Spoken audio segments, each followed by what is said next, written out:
You've been following the conversation, but before I go to him to crunch down some more numbers, I'm going to go to Ambassador Obijako. I believe you're following the conversation. Now, what I seem to hear from everybody on the panel is that spending is more prudent at the moment, looking at the way the campaigns are going and all that. But what's your own take on it? Because you know that there is a cap for spending, election spending, that is. What's your take on how well we've been able to stay within that electoral act with all the figures that the act provides? How well have we been able to do that, listening to the conversation from the panel tonight? Thank you, in fact, for bringing me into the conversation. I do think that, yes, we have seen some prudence in the pattern of expenditure during this election cycle. Probably is a result of the scarcity or the paucity of funds. We've just come out of a depression. Some of us are not particularly satisfied with the funding of politics, the system, the pattern, because on the whole, they have spoken about its impact on the GDP, on the economy in general, but nobody has actually discussed the social impact of the very expensive nature of expenses we do in the election cycles.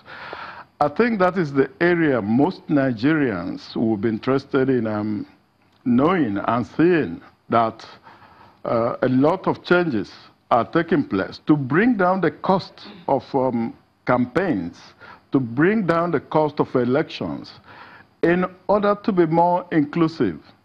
Democracy is about numbers, it's about pluralism. But even with the cap the INEC has put, the Electoral Act has put on expenditures, it still excludes so many people who are not rich. You can see how interesting it is that it is the President, Muhammadu Buhari, and Alhaji Atiku, who are not short of resources, who are actually the front runners in this election. But there are so many other candidates who cannot make any impact.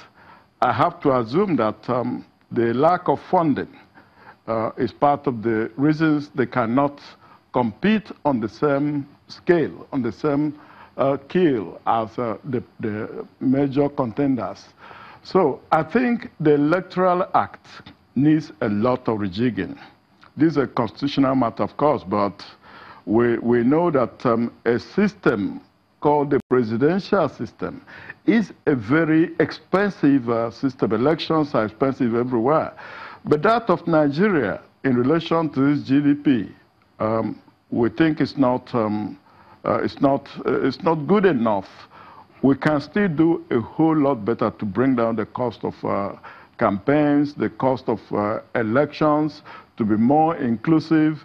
Yes, the rich, we have nothing against them, but they have no monopoly of wisdom or administrative competence or political savviness over the poorer citizens who are excluded from participating in being elected, not just as electors, simply because they do not have the funding, the resources. And part of the social impact, the effect they have described is more, yes, it has multiplier effect on the economy, of course, that is good.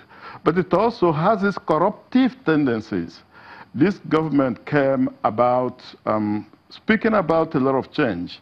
And honestly, the Electoral Act was part of the change we thought we would see to drastically bring down the system that makes us spend billions and billions of naira on election campaigns, on electing officials, and excluding those who might have been better candidates because there's no way they could raise the funding. One other thing we notice, at least the general public says it, when an election costs so much, billions of naira, it is difficult to believe that anyone whose intention is really to come and serve is going to go bankrupt, is going to go into debt, is going to sell his property just to be able to come and serve the public and serve Nigerians. Probably we should look at that as part of the areas that increase the possibilities of corruption in the system that we are fighting. Ambassador, I'm going to put you on pause. Ambassador, I'm going to put you on pause. I'm sorry. And I want to go to Biodun Ajijola. Coming from what you've said, Ambassador or Jacob, coming from what you've said about the system, the Electoral Act, and so on, the things that make it difficult for those who are not robust with the financial resources to actively participate, there is the issue of the system itself, the system of election. And I will use an example, and I'm talking to you now, Biodun Ajijola, to ask the question, is that a must? Must it operate that way? And this is the example. There are, what, 9,000, almost 9,000 polling centers. If you're going to be a presidential candidate, you should have at least your party agent in every one of this. On the calculation that is 5,000 naira for election day expenses for each of those agents, you are talking about hundreds of millions of naira just for paying the stipend for those people. We're not talking now about campaigning. We're just talking about the electoral process itself. But these are things that are in the law as it stands today. So when Ambassador Jacob talks about the system and how difficult it is and how it excludes people, was it designed that way, or is it that the numbers are what has made it that way? All right. Thank you very much for having me again. The thing is, politics or elections, I think all over the world are expensive in terms of, I mean, there's money spent. I remember in 2012 when Barack Obama was going for his second term, I think there was an expenditure in excess of about $1 billion or something of that nature. But I think the nature of the expenditure is different, and the vastness of their country and the population and everything is different.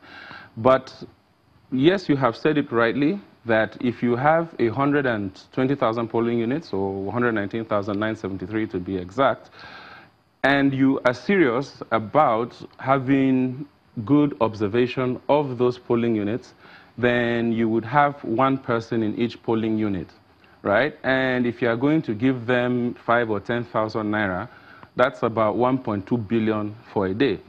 And that does not include the people you will have at over about 9,000 wards. Neither does it include the 36 local government collation people you will have to monitor your party agents at the collation center.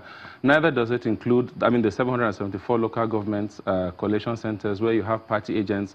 Neither does it include the 36 LGAs and the federal. So you have a massive, massive deployment of people. But if we look at what the problem is, I think personally it isn't a problem of the law. I think this is a problem of enforcement.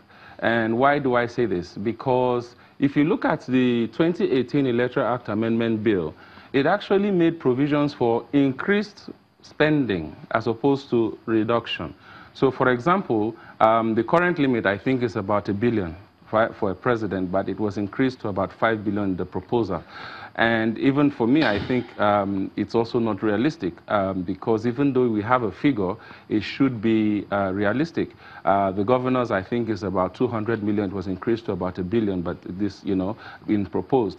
And if you look at 36 states, and a president is expected to campaign in 36 states, and a governor is expected to campaign in one state, and the difference is about 5 times, it becomes very, very difficult. So I think there are two problems. The first is that I think there has been no study that has been conducted to find out a reasonable Okay, Mr. Ajijola, I'm going to let you tell us reasonable expenditures. Unfortunately, I'm going to let you tell us that on the other side of the break. Just to hold that thought so that we get the end of it on the other side. I'm also going to thank our business editor, Boss Namafa. You've been sitting really patiently, listening to the whole dialogue. Thank you for waiting. And now radiating love ahead of tomorrow. Exactly, radiating love ahead of tomorrow. And I have a funny, something for you all to think about on the panel before we come back. Which crime is committed when a political party overspends? On the other side of the break.